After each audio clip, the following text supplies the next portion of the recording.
कभी आपने सोचा है वो कागज जिस पर डॉक्टर्स ने दवाई लिखी है, अगर वही कागज आप ना पढ़ सकें तो क्या ये इंसाफ है? ये कोई हल्की फुल्की बात नहीं है। अक्सर हमने मजाक में तो कहा है कि डॉक्टर्स की लिखाई तो जादू का मंत्र लगती है, लेकिन भारत के एक अदालत ने इस मजाक को संजीदा लेकर उसे जिंदगी और मौत का मसला करार दे दिया है। पंजाब और हरियाणा हाई कोर्ट ने वाज़ेह फैसला दिया है, डॉक्टर के नुस्खे पढ़ने के काबिल होने चाहिए, ये मरीज का बुनियादी हक है। ये फैसला एक हैरानकुन वाक़े के बाद सामने आया।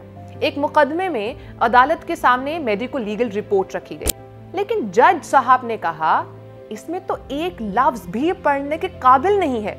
सोचिए, अगर अदालत खुद एक रिपोर्ट ना पढ़ सके तो एक आम मरीज किस तरह अपनी दवा समझेगा?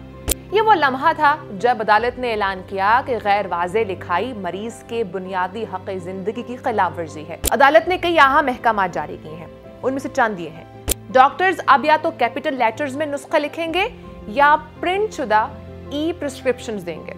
हुकूमतों को 2 साल के अंदर अस्पतालों में डिजिटल सिस्टम नाफिज करने का हुक्म दिया गया है और नेशनल मेडिकल कमीशन को कहा गया है कि मेडिकल कॉलेजेस में तलबा को लिखाई और नुस्खा कैसे लिखना है उसकी बाकायदा तरबियत दी जाए।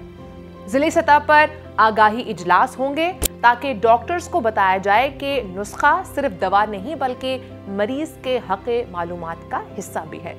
ये फैसला आते ही भारत में बहस छिड़ गई।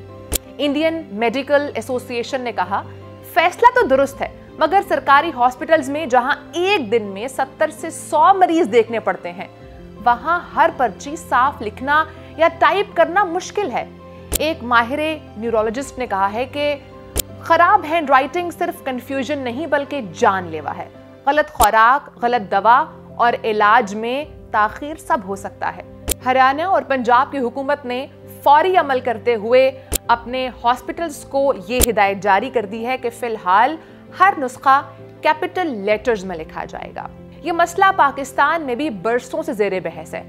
पाकिस्तानी अखबारात और चैनल्स बारहा ये सवाल उठा चुके हैं कि हमारी पर्चियां अक्सर नाकाबिले फहम होती हैं, अक्सर नुस्खों में खुराक दर्ज नहीं होती, दस्तखत गायब होते हैं और ब्रांडेड दवाइयों को तरजीह दी जाती है। ये मरीज के लिए खतरा है। मरीज अक्सर शिकायत करते हैं कि नुस्खा सिर्फ फार्मासिस्ट ही समझता है। कुछ केसेस में फार्मेसी से गलत दवा मिलने के बाद मरीज को नुकसान उठाना पड़ता है। कुछ डॉक्टर्स ये कहते हैं कि हाँ, हमें भी नुस्खे साफ लिखने चाहिए हैं, लेकिन कुछ का मौक़िफ़ यह है कि जब 100 मरीज एक दिन में देखने होंगे तो हर पर्ची टाइप करना मुमकिन नहीं है। यही मसला तस्लीम शुदा तो है, मगर इस्लाही इक़दाम कम है। ये मसला सिर्फ भारत और पाकिस्तान का नहीं है। WHO ने 2017 में मेडिकेशन विदाउट हार्म मुहिम शुरू की थी, जिसका मकसद वाज़ेह था, दवाई से होने वाले नुकसानात को दुनिया भर में 50% तक कम किया जाए। WHO ने बताया कि दवाई लिखने के अमल में सबसे बड़ी गलतियां गैर वाज़ेह लिखाई और नामुकम्मल मालूमात की वजह से होती है। ये गलतियां मरीज की जान ले सकती हैं, लेकिन साफ और मुकम्मल नुस्खा उन्हें रोक भी सकता है। WHO ने जोर दिया कि नुस्खे में दवा का नाम, खुराक, मरीज का नाम और इस्तेमाल की वाज़ेह हिदायत लाजमी दर्ज हों। भारत की अदालत का फैसला दरअसल WHO के आलमी मयार से मिलता जुलता है। यहाँ चंद मौक़े यादगार हैं जब पाकिस्तान में ये मसला मीडिया या अदालत के जरिए उजागर हुआ है। 2017 में सिंध हेल्थ कमीशन ने हिदायत दी कि तमाम डॉक्टर्स को नुस्खे में दवा का जेनेरिक नाम और खुराक लाजमी लिखना होगी, मगर इस पर अमल नहीं हुआ। 2020 में लाहौर में केस सामने आया जहां गलत दवा मिलने से मरीज को नुकसान पहुंचा। मामला अदालत में गया, लेकिन वजह फिर वही निकली, नुस्खा नाकाबिले फहम था। यानी पाकिस्तान में मसला बार बार सामने आया, लेकिन कोई मौसर अदालती या हुकूमती इस्लाहात अभी तक नहीं हो सकी हैं। नाज़रीन, ये बात अब वाज़ेह है कि डॉक्टर्स की हैंड राइटिंग मजाक नहीं बल्कि जिंदगी और मौत का मसला है। भारत ने एक अदालती कदम उठाया जिसे आलमी इदारे भी दुरुस्त समत करार देते हैं।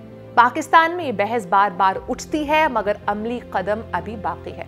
वक्त आ चुका है कि अब हम भी सवाल करें कि क्या पाकिस्तानी मरीज का यह हक नहीं कि वो अपनी दवा खुद पढ़ सके और समझ सके? और आखिर में एक सवाल आप सबके लिए, अगर आपके सामने एक नुस्खा रखा जाए लेकिन आप उसे पढ़ ना सकें, तो क्या ये इलाज है या फिर अंधा एतमाद?